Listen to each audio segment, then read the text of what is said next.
जेठानी फिर पड़ी देवरानी पर भारी। लता देवी की दो बहुएं हैं।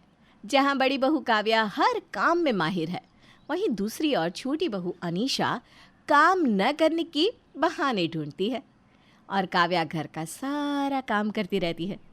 लेकिन काव्या यूं ही घर का सारा काम करती रहेगी या फिर अपनी देवरानी को सबक के साथ साथ काम सिखाने का भी कोई तरीका अपनाएगी?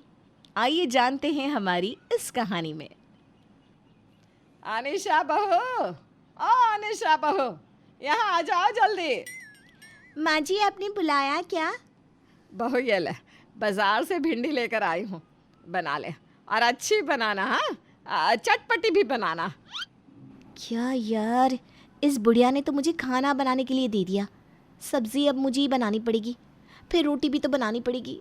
क्या करूं? अनिशा बहू, क्या सोच रही हो इतना?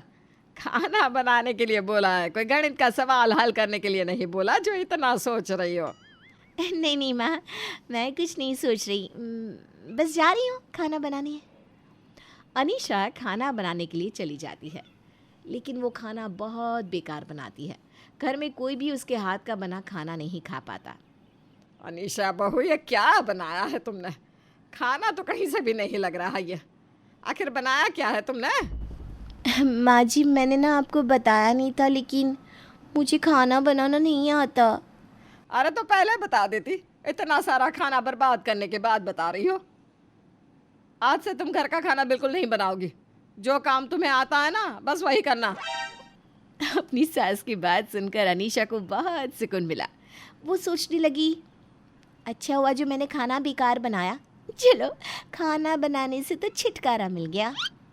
अगले दिन लता ने अनीशा से कहा, अनिशा बहू, खाना तो तुमसे बनेगा नहीं। एक काम करो, कपड़े धो लो और खाना बड़ी बहू बना लेगी। जी माँ जी। अनीशा कपड़े धोने में लग जाती है। कपड़े धोते हुए सोचती है, इतनी मुश्किल से तो खाने से जान बचाई थी और अब ये कपड़े हाथ धोकर पीछे पड़ गए। इन कपड़ों का भी कोई ना कोई इंतज़ाम करना पड़ेगा, नहीं तो इस घर के सारे कपड़े मुझे ही धोने पड़ेंगे। अनीशा उन कपड़ों को ठीक से नहीं धोती और कुछ कपड़ों को तो फाड़ ही देती है। जब लता ये सब देखती है तो उसे बहुत गुस्सा आता है। वो गुस्से से कहती है, बहू, मैंने तुझे कपड़े धोने के लिए बोला था, फाड़ने के लिए नहीं। तूने कपड़े साफ करने की जगह कपड़ों का ही सफाया कर दिया। आज के बाद तू कोई कपड़े नहीं धोएगी।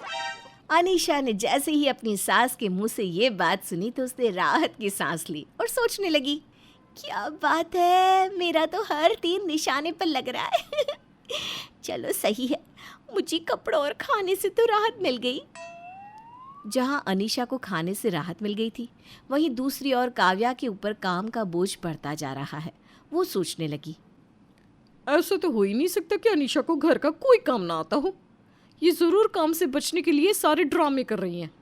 और सबसे अजीब बात तो ये है कि कपड़े माँ जी और मेरे ही फटे हैं, इसका तो कोई भी कपड़ा नहीं फटा।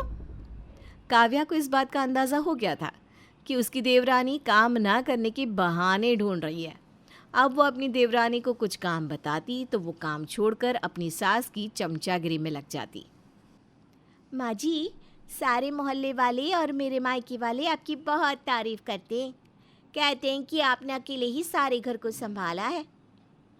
अरे बहू, सब लोग बात तो सही कह रहे हैं, लेकिन तुम मुझे इतना मक्खन क्यों लगा रही है?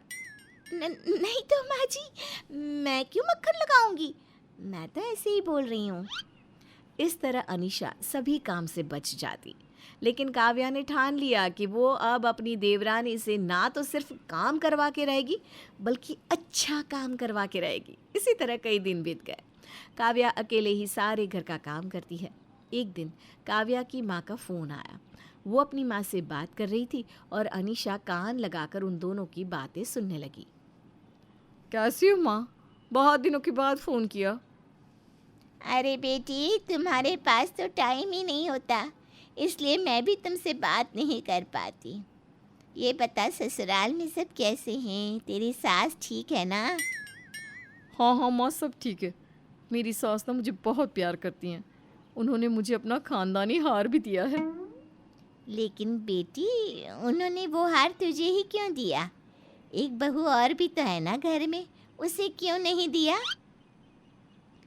माँ मैं ना सारे घर का काम अकेले करती हूँ और खाना भी बहुत अच्छा बनाती हूँ। मेरी देवरानी को कुछ भी नहीं आता, वो छोटे मोटे काम भी नहीं कर सकती।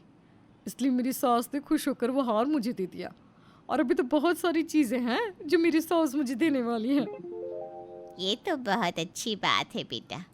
तू ना बस अपनी सास की इसी तरह से सेवा कर। हाँ, चल फ़ोन रखती हूँ। ये सारी बातें अनीशा ने सुन ली। जिठानी जी तो बहुत चालाक निकली। उन्होंने माँ जी की सेवा करके, घर का काम करके खानदानी हार ले लिया और मैं सिर्फ चमचागिरी करने में ही लगी रही। अब मैं भी घर का सारा काम करूंगी और माँ जी का दिल जीत के रहूंगी। अनीशा ये सोच ही रही थी, तभी उसकी सास बोली, काव्या बहू, काव्या बहू, मैं आज करेले लेकर आई हूँ। तुम बहुत अच्छे बनाती हो ना। माँ जी, आप भाभी के हाथ का खाना तो बहुत बार खा चुकी हो, आज मेरे हाथ का खाना खाकर देखिए, मैं भी करेली बहुत अच्छी बनाती हूँ। ना ना ना ना बहू, तू रहने दे। तू बनाएगी तो सब्जी खाने के लायक भी नहीं बनेगी। करेला बनाना हर किसी के बस की बात नहीं है। अरे तू तो दाल भी नहीं बना पाती, करेले क्या खाक बनाएगी? अरे माँ जी, एक बार बनाने तो दीजिए, अच्छे बनाऊंगी पक्का। अनीशा अपनी सास के हाथ से करेले ले गई और उसे बनाने लगी।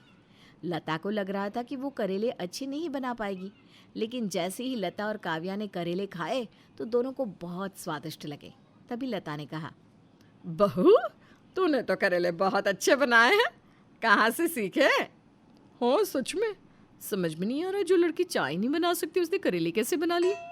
इंटरनेट से भाभी, आजकल ना इंटरनेट से कुछ भी सीख सकते हैं। बड़ी जल्दी सीख रही हो, अच्छी बात है। काव्या वहाँ से चली जाती है। इसी तरह अगली सुबह जब लता और काव्या सोकर भी नहीं उठ पाई थी, उससे पहले अनीशा ने घर के सारे कपड़े धो दिए। जब लता और काव्या ने ये सब देखा तो बहुत हैरान रह गई। अरे बहू, तूने कपड़े क्यों धोए? पता नहीं कितने कपड़े फाड़े होंगे तुमने। माँ जी देख लीजिए, एक भी कपड़ा नहीं फाड़ा मैंने, सारे कपड़े सही सलामत है और साफ भी धोए हैं। लता ध्यान से एक एक करके सारे कपड़े देखती है और कहती है, अरे अनीशा बहू, कपड़े तो बहुत साफ सुथरे धोए हैं तुमने। माँ जी, अनीशा काम तो सारा कर लेती है, वो भी अच्छी तरह से। क्यों अनीशा? अच्छा है ना भाभी, आपकी भी मदद हो जाएगी। आप दिन भर काम में लगी रहती हो, मुझे अच्छा नहीं लगता। अब अनीशा हर रोज़ खुश होकर सारे घर का काम करती है, साथ साथ अपनी सास की सेवा भी करती है। लता को समझ में नहीं आ रहा था कि उसकी छोटी बहू आखिर इतनी जल्दी बदल कैसे गई, लेकिन काव्या को सब कुछ पता था कि उसकी देवरानी में इतना परिवर्तन कैसे आ गया। तभी काव्या ने अपनी माँ को फ़ोन किया। अरे बेटी, आजकल तो तू जब मर्जी कॉल कर लेती है। माँ, आजकल ना घर का सारा काम मेरी देवरानी करती है, इसलिए मैं फ्री रहती हूँ। अच्छा, तो तुमने जो तरीका अपनाया था वो काम कर गया? हाँ माँ, काम कर गया और तीर सीधा निशाने पर लगा है। अब तो मेरे पास समय ही समय है। बेटा, इसका मतलब ये है कि तेरी देवरानी को काम तो सब कुछ आता था, लेकिन वो जानबूझकर काम न करने के तरीके ढूंढती थी। हाँ माँ, लेकिन उसे ये नहीं पता था कि मैं भी उसकी जिठानी हूँ, उस पर भारी पड़ूंगी। अब से वही घर का काम करेगी। चलो माँ, मैं रात को कॉल करती हूँ। इस तरह जिठानी अपनी देवरानी पर भारी पड़ गई। अनीशा लालच में ही सही सारे घर का काम करती है और काव्या आराम करती है। ये राज सिर्फ काव्या को पता था कि उसकी सास ने उसे कोई हार नहीं दिया, और अब तो आपको भी पता चल गया।